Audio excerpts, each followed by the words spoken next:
External Affairs Minister S. Jaishankar, during his Brussels visit on Tuesday, launched a scathing attack on Pakistan, calling it Terroristan. Addressing a joint press conference with EU's Kaja Kallas, he said this is not an India-Pakistan conflict, but India's response to terrorism. S. Jaishankar stressed zero tolerance to terrorism and warned against yielding to nuclear blackmail. In the honeymoon murder case, Meghalaya police will bring accused Sonam Raghuvanshi to Shillong police by Tuesday evening under Operation Honeymoon. She has been taken from Uttar Pradesh with court approval. After her arrival, police will recreate the full crime scene to help in the investigation and understand how she allegedly murdered her husband, Raja Raghuvanshi.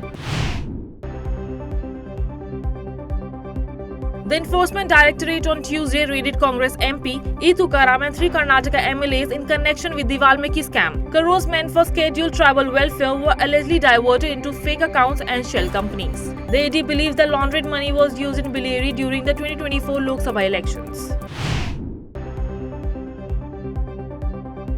The Axiom 4 mission to the International Space Station, set for June 11, has been delayed due to a liquid oxygen leak found during booster test. SpaceX confirmed the issue and said more time is needed for repair. Indian Astronaut Group Captain Subhanshu Shukla is a part of the mission. A new launch date will be announced soon. Weeks after President Donald Trump increased tariffs caused strain in global markets, the US and China has reached a framework to advance trade talks on Tuesday. This development follows extensive discussion in London and earlier tension in Geneva. In a recent call, Trump and President Xi Jinping emphasized renewed cooperation. China confirmed a basic agreement, though details of future meetings remains uncertain. Talks address tariffs, trade practices, fentanyl, and semiconductor access.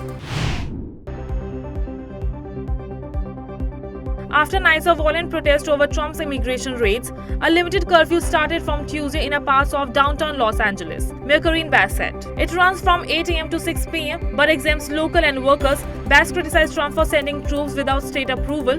California plans legal action against his move, calling it a federal overreach. Amid unrest in Los Angeles, a mob looted an Apple store, stealing iPhones and laptops worth lakhs. Police caught several people and chaos spread. Many looters were reportedly Latino and black. President Donald Trump sent 5,000 National Guard troops. Liberal leaders deny violence or illegal immigrants, but this may help Trump gain support for a possible third-term bid.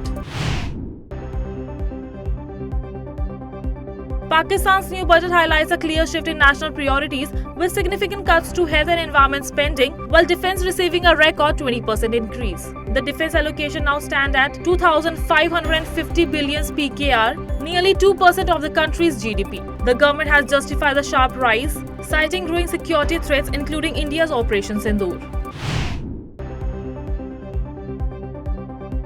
A massive fire is still burning on the cargo ship Wanhai 503, and there are worries about a possible oil spill. A ship was carrying dangerous goods and was traveling from Colombo to Mumbai when the fire started near Kozhikode. The Indian Navy and Coast Guard saved 18 of the 22 crew, 4 are still missing and 2 are badly hurt.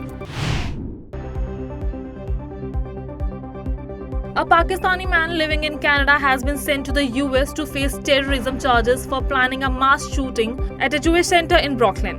The FBI said Mohammad Shahzad Khan, who is 20 years old, supported ISIS and aimed to strike on October 7. He was arrested in Canada last year in a joint US-Canada undercover operation. The Maldives, which faced a boycott from Indian tourists in 2024, now has appointed Bollywood star Katrina Kaif as its global tourism ambassador. The country's PR team described her as a global icon and praised her achievements. In a soft diplomatic gesture, actress also said the Maldives is a perfect blend of natural beauty and peaceful charm.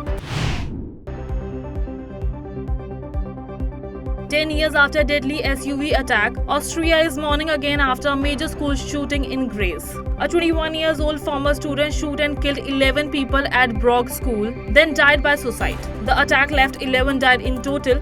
Over 300 police, including special forces, responded quickly and secured the area in minutes. Austria held a national minute of silence and declared 3 days of mourning.